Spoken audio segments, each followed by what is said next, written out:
E segue o líder, Flamengo vence o Grêmio, a gente vai falar tudo sobre esse jogo hoje aqui no vídeo. E tem uma notícia de detalhes do plano do Flamengo para trazer Lucas Paquetá. Tem um jornalista que estava lá nos bastidores, lá em Porto Alegre, e tem mais alguns detalhes do que o Flamengo pretende fazer para trazer o meia que agora é prioridade no Flamengo. Tem Zico, que deve integrar o elenco do Flamengo pro Mundial como chefe de delegação, e a gente vai trazer aqui mais detalhes sobre esse assunto também. Tem zagueiro de saída do clube, e a gente vai falar sobre isso, e uma atualização importante sobre Jorginho. E antes de seguir o vídeo, eu quero saber de você, se você já se inscreveu no canal, já ativou o sininho, já deu o seu like no vídeo, já fez isso tudo? Então, pega a visão, segue o Lucão e bora pro vídeo! Seja bem-vindo ao canal Lucão Vital.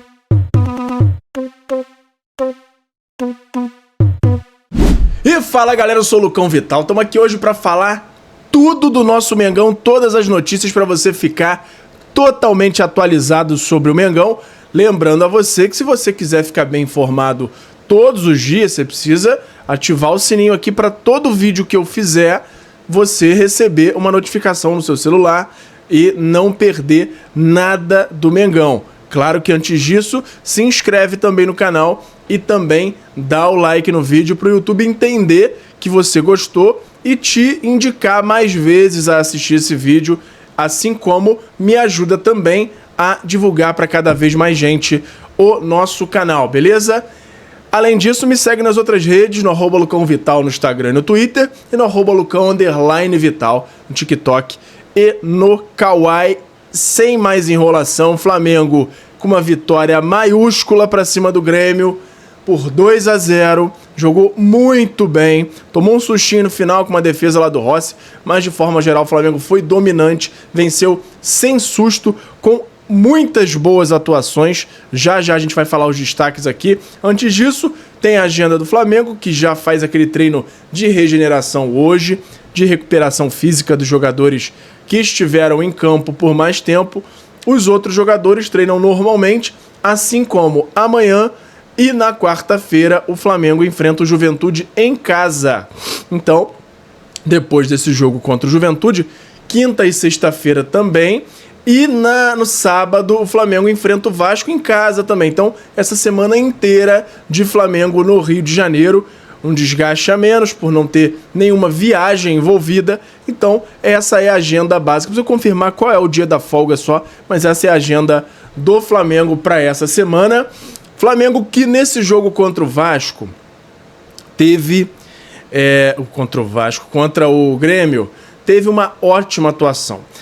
Muita gente falando que ainda não tá aquele futebol bonito, entrosado, de troca de passes, mas a gente tem que levar em conta que é um jogo fora de casa, contra um time que não tá muito bem, a gente tem que falar a verdade aqui, mas é um Grêmio, né? É um time grande do Brasil. Agora, vamos lá, vamos ler os destaques aqui que eu fui anotando durante o jogo. O Flamengo começou forte, já com o gol do Arrasca, um belo gol, inclusive, no início do jogo. O Arrasca tem feito esses gols com muita calma, né? Ele chega cara a cara, nada abala ele, já fez o primeiro gol logo aos 3 minutos.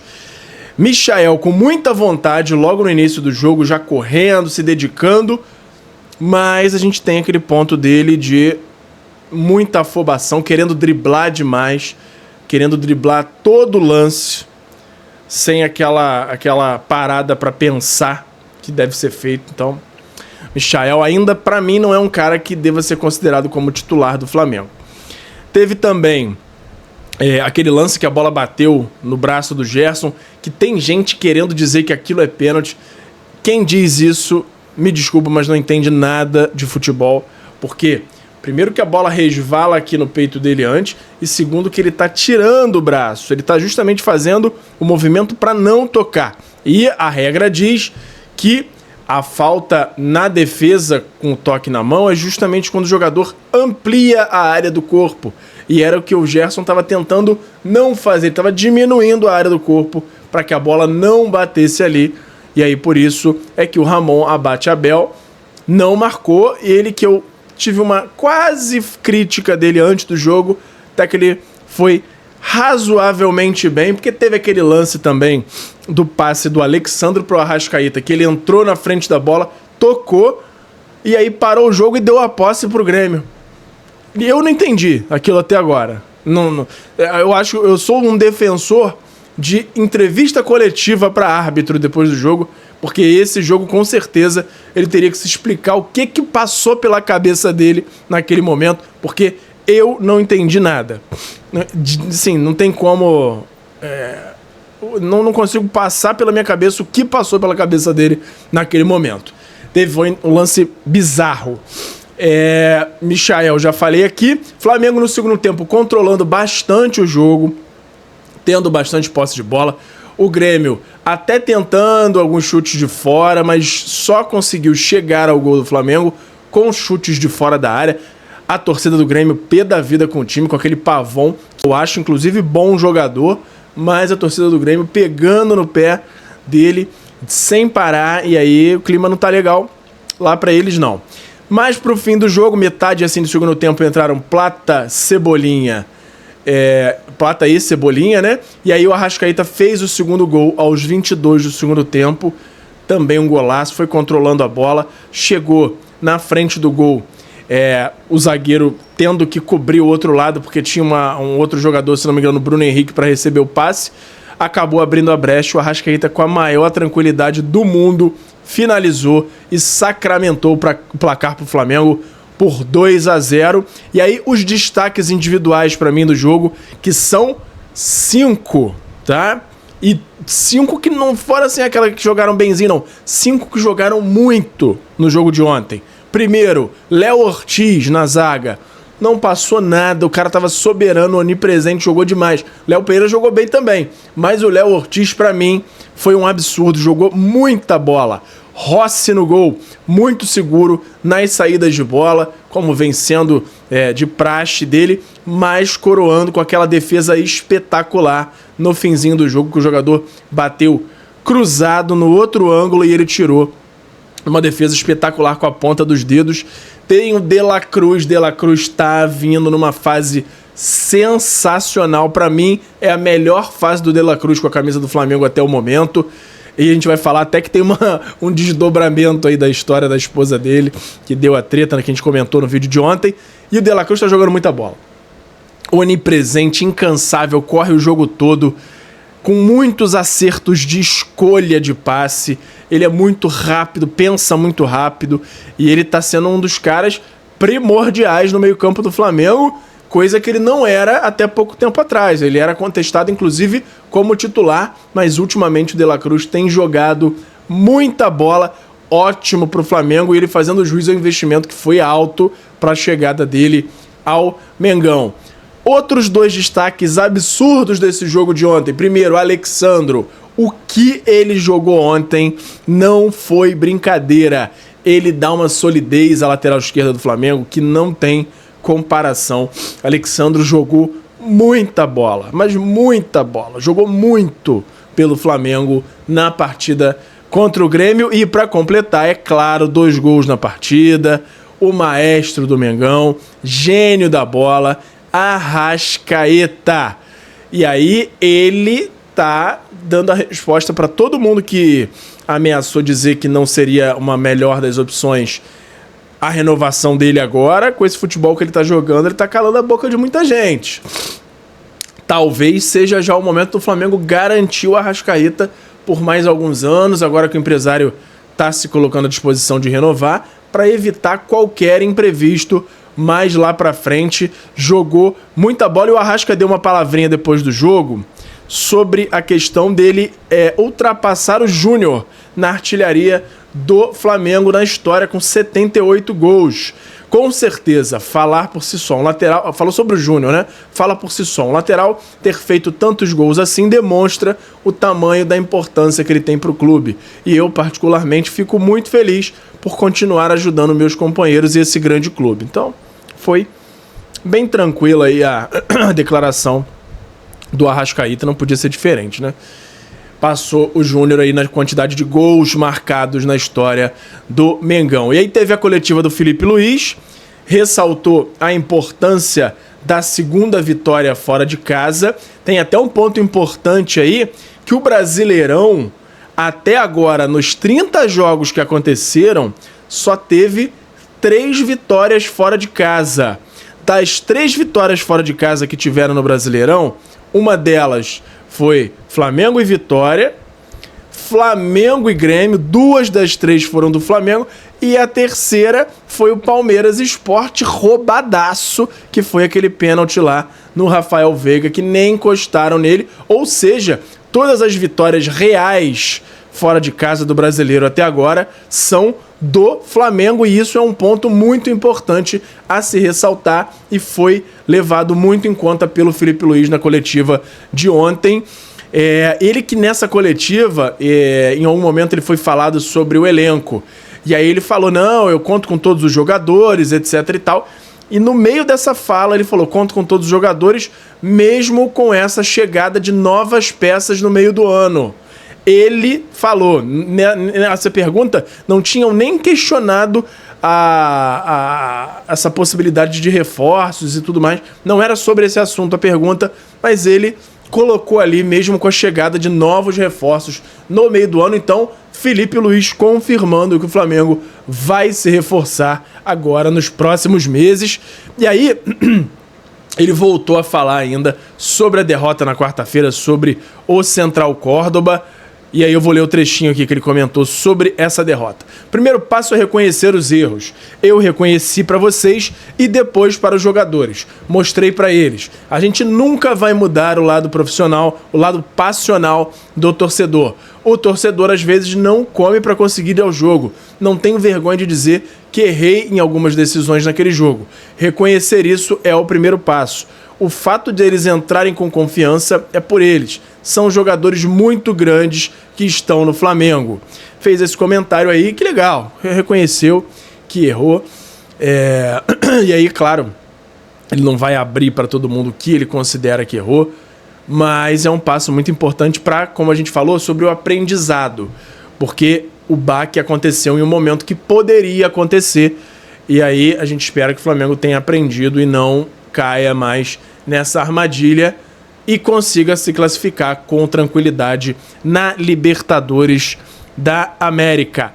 E tem uma notícia agora aqui muito legal, porque teve a informação que eu trouxe ontem do Zico lá no MengoCast, falando que estaria à disposição para ser o chefe de delegação do Flamengo no Mundial.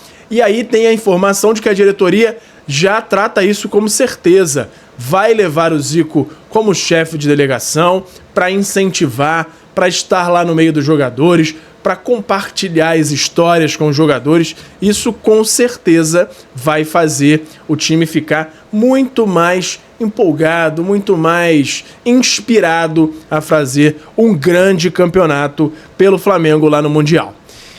Mudando de assunto, tem zagueiro de saída do Flamengo, é o Cleiton. Cleiton tem contrato terminando no fim do ano, não vem sendo utilizado pelo Felipe Luiz, inclusive não foi nem relacionado para esse jogo contra o Grêmio. E tem a informação de que o Flamengo tenta até renovar com ele, mas os empresários não contam com uma renovação com o Flamengo, justamente porque querem que o jogador tenha mais minutos. E aí o Flamengo continua buscando aí uma solução para isso, porque já em julho ele pode assinar um pré-contrato com qualquer outro time, já que o contrato termina em menos de 6 meses quando chegar em julho. E aí já tem informação, inclusive, do Benfica de olho no Cleiton, podendo levá-lo para lá. E aí o Flamengo, que na minha opinião deveria utilizar mais o Cleiton nos jogos em que houver zaga alternativa. O Cleiton, para mim, tem que estar à frente dos garotos da base ainda, porque ele é um bom zagueiro. Mas o Felipe Luiz entende que ele não se encaixa no estilo de jogo. E aí, claro, o Felipe Luiz entende muito mais de bola do que eu, então vamos dar esse voto de confiança, mas aí o Flamengo vai acabar perdendo um jogador que poderia ganhar um dinheiro até grande, de graça, no meio do ano, por essa falta de utilização aí do Cleiton. E agora, tem uma informação agora reforçando que a lesão do Jorginho na saída do campo na partida lá do Arsenal. Não é grave, na verdade não foi constatada nem lesão, ele tá só sentindo dores e não preocupa nem o Arsenal nem o Flamengo. Então Jorginho liberado já, sem preocupação, sem problemas aí, principalmente pro Flamengo. Pro Arsenal talvez ele fique um jogo fora por precaução, mas não foi constatada a lesão. Jorginho livre de lesões, já disponível pro Arsenal para voltar a jogar. E agora tem informação aqui que foi apurada lá no Hotel do Flamengo em Porto Alegre de que Lucas Paquetá é o nome favorito, é o nome que o Flamengo mira todos os canhões para trazer como novo 10. Claro que tem outros nomes que a gente já trouxe aqui que estão na lista.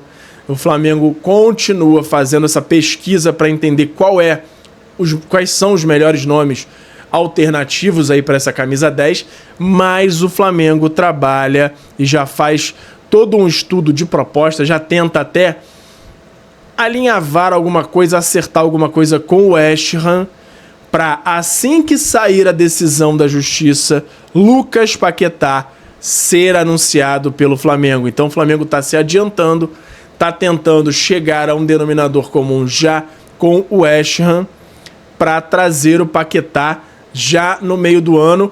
Não aconteceria provavelmente pro Mundial, porque o julgamento dele deve ser já em junho, e aí ele não pegando um gancho para jogos sul-americanos e no Brasil, o Flamengo já tenta acertar tudo com o West Ham para assim que sair a decisão, ele vir para o Flamengo e já ter o anúncio em seguida. Além disso, tem os outros jogadores, o Bonanote, tem o Enciso, todos os jogadores que a gente já falou aqui, o Fábio Oliveira também, que estão na mira. O Flamengo estuda, o Flamengo conversa com esses clubes para entender quais seriam as condições para, tendo talvez um revés aí nessa negociação com o Paquetá, já ter mapeado questão de valores, questão de quem seriam as melhores opções para chegada ao Flamengo como 10 alternativo aí, caso dê alguma coisa errada na chegada do Paquetá. Mas reforço que hoje o nome que o Flamengo busca diretamente para chegar como novo 10 entre aspas, né, como o cara para brigar por posição com o Arrascaeta, mas aí sendo o Paquetá, eu duvido que não fosse ficar Arrasca e Paquetá de titular, mas o Flamengo faz todo o esforço possível para que Paquetá esteja no Flamengo no meio do ano, e é uma notícia sensacional. Sou fanzaço do futebol do Paquetá e quero ouvir de vocês o que vocês acham sobre essa possibilidade de chegada de Lucas Paquetá ao Mengão. Beleza? Por hoje era isso. E agora eu quero saber de você, rubro-negro, integrante da maior torcida e a mais linda do mundo, se você já se inscreveu no canal, já deu o seu like, já ativou o sininho e já me seguiu nas redes aqui do lado. Já fez isso? Então pega a visão, segue o Lucão e até a próxima. Valeu! Obrigado por assistir. Não se esqueça de deixar o like, se inscrever no canal, ativar o sininho das notificações e nos seguir em todas as redes. Até a próxima!